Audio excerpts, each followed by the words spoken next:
내가 오늘 진짜 미안해. 그만하시라고. 그러니까 알았으니까 오늘만 미안해. 하셨는데요. 나 너 사랑했어. 진짜 사랑했어. 진짜 선생님이랑 이렇게 그러니까 알았으니까 너무 미안해. 진짜 미안해. 그러니까 제발요. 그리고 나를 이해해주면 안 돼? 이해 못해? 저는 그러니까 내가 오해했어. 미안해. 뭘로 해요? 두 번이나 말했는데. 난 몰랐어. 진짜 너 네. 한 번만 용서해주면 안 돼? 알겠어요. 나 진짜 죽을 것 같아. 가족 여러분들 좀 이번 사건 좀 집중해 주셨으면 좋겠습니다. 제보 사건입니다. 내 딸이 성폭행을 당했는데 범인이 다름 아닌 내 딸을 가르치는 선생이었다. 아버님이 정말 울분에 차서 저희한테 제보를 주셨습니다. 사건은 지난해 10월 초에 있었던 일입니다. 이 피해자 말씀하신 것처럼 이제 18살이었어요. 그때 사건 당시에. 이 딸이 연기를 하고 싶다고 해서 그 지역에서 꽤 큰 연기 학원을 골라서 보냈답니다. 이 학원을 운영하는 대표라는 사람이 뭐 수상 경력도 있고요. 알려진 연기자이고 TV에도 얼굴이 나와서 아마 저희도 아는 사람일 것 같아요. 얼굴을 보게 되면.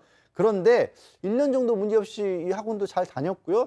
딸이 어느 날인가는 지금 대표님 생일이 얼마 전에 있어서 자기하고 친구들하고 생일 선물 주러 가야겠다라고 얘기를 했대요. 근데 피해자하고 그 친구들한테 이 대표라는 사람이 자기 집으로 오라고 했답니다. 자, 멀쩡한 무슨 식당도 아니고 학원도 아니고 집으로 와라. 벌써부터 좀 이상하시죠? 친구들과 함께 찾은 그 선생의 집, 대표의 집, 선생의 집, 더 충격적인 일이 벌어졌습니다. 제보자 아버님 얘기 직접 들어보시죠. 선생님이 이제 집으로 오라고 그랬대요. 같이 학원 다니는 여자애 하나, 남자애 하나, 저희 딸 이렇게 셋이 갔대요. 근데 거기서 술을 먹자고 하더래요. 미성년자들 데리고. 네네네. 근데 그러면서 이제 시간이 지나고 나서 야 니네 먼저 가. 얘는 상담 좀 하고 선생님이 데려다 줄게. 걱정하지 말고 니네 둘 먼저 가 해서 둘을 보내더래요. 제가 이제 좀 어려워져서 학원비를 몇 달을 못 낸 게 있어요. 예. 3개월인가를 밀린 게 있어요. 근데 이 가 하는 얘기가 너 지금 선생님이랑 이렇게 해서 한번 하면 그 학원비도 안 내도 되고 다 끝나는 거라고. 자, 왜 집에 갔느냐? 혼자 간 거 아닙니다. 오해하지 마세요. 다른 친구들, 같은 학원 친구들하고 여럿이 같이 갔습니다. 예? 자, 그런데 딱 들어보시면 아시잖아요. 미성년 제자들 집으로 초대해놓고 술을 먹였습니다. 학원 대표라는 사람이, 선생이라는 사람이. 네, 맞습니다. 제보자인 피해자 아빠 주장에 따르면요. 피해자는 이날 학원 대표 선물이라며 할아버지가 직접 재배한 포도 한 박스를 들고 학원 친구 2명과 함께 대표 집을 찾았습니다. 그런데 대표는 이 피해자와 다른 학생에게 술을 권유했습니다. 그렇게 한 잔, 두 잔 받아 마셨는데 아무래도 어린 학생들이다 보니까 금방 취했고요. 제보자에 따르면 피해자와 친구들은 취하기도 했고 시간도 늦어서 집에 가려고 일어났는데 대표가 친구들에게 피해자와는 집도 가깝고 상담할 것도 있고 하니 데려다 주겠다. 걱정하지 말라면서 너희들은 먼저 들어가라 이렇게 이야기를 했습니다. 딸은 친구들과 함께 가겠다면서 일어났지만 대표가 만류했다고 주장을 했고요. 그리고 단둘이 남은 그때 대표가 피해자를 성폭행한 겁니다. 심지어 제보자 주장에 따르면 학원비를 3개월 정도 밀린 적이 있었는데 대표가 딸에게 관계하면 학원비도 안 내도 되고 다 끝나는 거다 이렇게 말을 했다면서 딸이 울면서 제보자에게 말했다고 합니다. 자, 이 피해자 딸은요, 아직도 부모님께 그날 무슨 일이 있었는지 구체적인 내용을 얘기하지 않고 있습니다. 부모님이 걱정하실까 봐. 이거 알면 우리 엄마 아빠 정말 큰일 난다고 경찰, 심지어 검찰한테도 절대 얘기하지 말라고 신신당부를 했대요, 교수님. 네, 본인도 무척 혼란스러울 텐데 엄마 아빠를 더 먼저 생각하는 효녀인 것 같습니다. 일단 이 성폭행을 당한 후에 몇 날 며칠 동안 신고도 못하고 끙끙 앓았고요. 부모님한테는 당연히 얘기를 못했습니다. 근데 이제 이 사실을 알고 있던 친구들이 이거 그냥 넘어가면 안 된다. 예전에도 이런 일이 있었을 것 같은데 앞으로도 또 이런 일이 있으면 어떡하냐라고 얘기를 해서 용기를 내서 친구들하고 같이 경찰서에 가서 신고를 했고요. 그때 이제 이 혐의가 강간의 혐의였습니다. 그 내용을 나중에 이제 부모님이 보시고 너무나 깜짝 놀란 거예요. 왜냐하면 부모님한테는 그냥 강제 추행 정도로만 얘기를 했거든요. 근데 이제 이 조사서를 보시고 이제 강간이라고 써 있는 걸 보고 너무나 충격을 받았고, 이 부분에 대해서 딸에게 물어봐도 딸은 아직도 입을 다물고 구체적인 상황에 대해서는 얘기를 하지 않고 있습니다. 이 대표 강간 등의 혐의로 검찰 송치는 됐지만 구속은 면했고요. 그다음에 아직도 버젓이 학원에 나가서 아이들을 가르치고 있다고 합니다. 자, 가르치던 학생을 성폭행, 앞서 강간이라는 그 표시가 돼 있는 거 보셨죠? 자, 하지만 불구속 상태에서 또 다른 학생들을 지금 이 시간에도 가르치고 있다. 도대체 이게 무슨 상황일까요? 체크포인트 짚어보죠.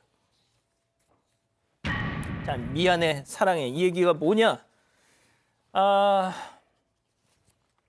그날의 상황, 그 범행이 이루어졌던 그날의 상황, 정말 천만다행으로 이 피해 학생이 카메라에 고스란히 그 상황을 담았습니다. 저희가 최대한 편집을 좀 했습니다. 선정적이지 않게 영상 잠깐 보고 가시죠. 내가 오늘 진짜 미안해. 그만하시라고. 그러니까 알았으니까 오늘만 미안해. 하셨는데요. 나 너 사랑했어. 진짜 사랑했어. 진짜 선생님이랑 그렇게 그러니까 알았으니까 너무 미안해. 진짜 미안해. 그러니까 제발요. 그러면 나를 이해해주면 안 돼? 이해 못해? 저는 그러니까 내가 오해했어. 미안해. 뭘로 해요? 두 번이나 말했는데. 난 몰랐어. 진짜 너 한 번만 용서해주면 안 돼? 알겠어요. 나 진짜 죽을 것 같아.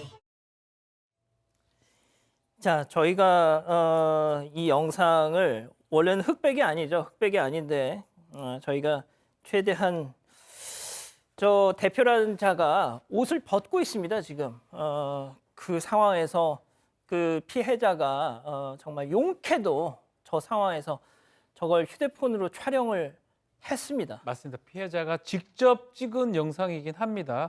성폭행 이후에 이 선생이라는 사람이 속옷 차림으로 무릎 꿇고 싹싹 빌던 모습입니다. 뭐 미안하다, 사랑했다 이 말도 안 되는 얘기를 하면서 이해해달라, 용서해주면 안 되겠냐라는 말을 반복했다고 그러고요. 피해자 수차례 집에 보내달라고 얘기했지만 무시당했다고 하는데, 나중에 이제 통화를 할 때도 죄송하다, 어떻게 하면 용서할 수 있겠냐 이렇게 사과를 했다라고 합니다. 그래서 이 제보자 입장에서는 학원 가지 마라, 어떤 그런 얼굴로 어떻게 애를 가르치느냐라고 사람 할 짓 아니다라고 했고 알겠다고 얘기했는데, 말만 그럴 뿐 계속 학원을 다니고 있고, 이 통화를 마지막으로 8개월째 전화 연락이 안 된다고 합니다. 박 변호사님 방금 얘기하셨지만 양 변호사님이 이래요. 야, 만약에 내 딸에게 저런 짓을 한 인간한테 전화를 했어요. 아버지가, 야, 너 선생짓 할 생각하지 마. 다시는 학원 나가지 마. 했는데 알겠습니다, 죄송합니다 해놓고 지금도 아직 저러고 있답니다. 그 전화로 그냥 끝냈다는 것 자체가 저 아버지가 정말 그냥 누르신 거예요. 너무너무 참으신 것 꾹꾹 같아요. 누르신 거예요. 그렇게 참았는데 근데 최근에 태도를 바꿨다라고 합니다. 이게 그냥 뭐 무릎 꿇고 싹싹 빌었는데 변호사하고 통화를 하셨대요. 근데 성폭행은 고사하고 성관계 자체가 없었다라고 부인하고 있는 상황이라고 합니다. 그 영상, 그리고 무릎 꿇고 빌면서 뭘 용서해달라고 그랬냐, 이 부분은 예. 전후 사정에 다른 사정이 있었기 때문에 이게 그냥 성범죄 때문에 있었던 게 아니다라고 하면서 그럼 무슨 사정이 있어요? 그 사정에 대해서는 구체적으로 얘기를 안 하고 보완 수사를 해야 된다, 자기네들이 그런 부분에 대해서 반론을 했다, 이렇게 얘기를 했다라는 겁니다. 그리고 대표도 처음에는 뭐 미안하다 하고 뭐 학원 안 가겠다 했다가 그냥 멀쩡하게 출근하고 있고요. 이 아버님이 제보를 하겠다고 하니까 그때부터는 오히려 강경하게 나와서, 아직 결과도 나오지 않았는데 혹시 이것 때문에 학원이 피해가 입으면 강경 대응하겠다라고 입장을 밝혔습니다. 학원이 이게 언론에 보도가 돼서 우리 학원이 피해를 입게 되면 피해자 아버님한테 당신에게 강경 대응하겠다. 네, 그리고 수강생들에게는 오히려 피해자하고 피해자 가족에 대한 험담을 하고 있다고. 이건 물론 이제 제보자분의 주장이긴 합니다만 그렇게 얘기를 하고 계십니다. 박 변호사님, 네. 저 정도 영상이 있는데도 이게 뭐 규명돼야 될 게 더 남아 있는 건가요? 근데 사실 그 영상 자체는 뒤에 사과하거나 반성하거나 용서를 구하는 모습이기 때문에 아마 이 피의자죠. 지금 단계에서는 선생이 피의자인데 이 피의자의 어떤 제명이 좀 입증이 안 되는 것 같습니다. 아니면 뭐 논란이 지금 되고 있기 때문에 시간이 좀 많이 끌려지고 있는 상황 같아요. 2023년 10월 달에 이 사건이 일어났고 바로 그때 신고했는데 아직 8개월 지난 지금도 검찰 단계에 있다고 합니다. 그리고 가해자가 이 선생이 아직까지 애들 가르치고 있다고 하고 이 부분이 제보자 입장에서는 납득이 안 간다고 얘기를 하고 다만 최근에 보안 수사가 떨어졌다고 합니다. 그걸 봤을 때는 경찰에서 좀 수사를 좀 보완할 부분 아마 그런 것도 있는 것 같고 일단은 8개월 동안 너무나 뭐 조사가 제대로 이루어지지 않기 때문에 제보를 했다고 합니다.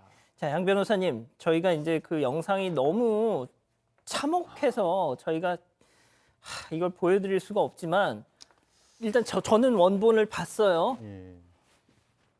이걸 가지고 정말 그 성폭행 외에 다른 사정이 있었다라고 얘기할 수가 없습니다.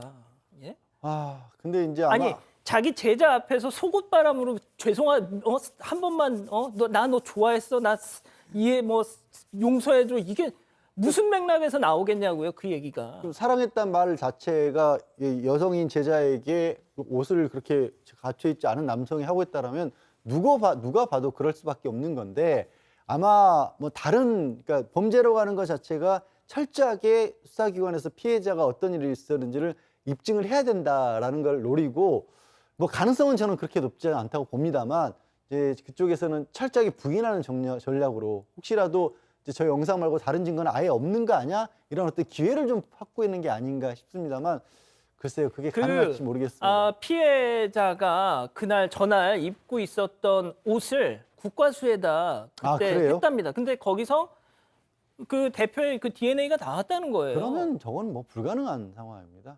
불가능한 상황. 자, 참 이런 너무나 명백한 상황을 보면서도 저희가 그런 가능성만을 이렇게 조심스럽게 이렇게 전해야 된다는 이 상황 자체가 저는 너무 황당합니다. 개인적으로. 예?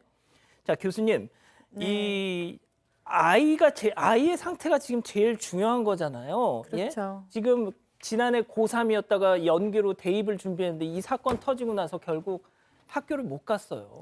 네, 그러니까 학교 못 가고 또 병원 상담 받고 있고 친구들은 합격을 했는데 아빠 나 연기 괜히 했고 학교도 괜히 다녔어 이럴 줄 알았으면 이런 얘기를 해서 이제 아빠 마음이 무너졌어요. 이사도 했다고 하고 아르바이트도 했다고 하는데 지금 이 성폭행을 당한 사람들은 특히 또 이 어릴수록 또 반드시 자책을 하는 시간이 있거든요. 나 때문에 일이 망쳐졌다라고 생각하는데 절대 그렇지 않습니다. 잘못한 사람은 미성년자의 꿈을 짓밟은 선생이라는 이름으로 짓밟은 사람이지 학생이 어떤 죄가 있겠어요. 그래서 정말 자책하지 마시고 물론 이 시간은 좀 치유의 시간, 쉼의 시간이 필요합니다. 쉬시고 나서 다시 힘을 내셔서 꿈을 다시 꿈을 꾸시고 그 꿈을 향해서 걸어 나가셨으면 참 좋겠습니다.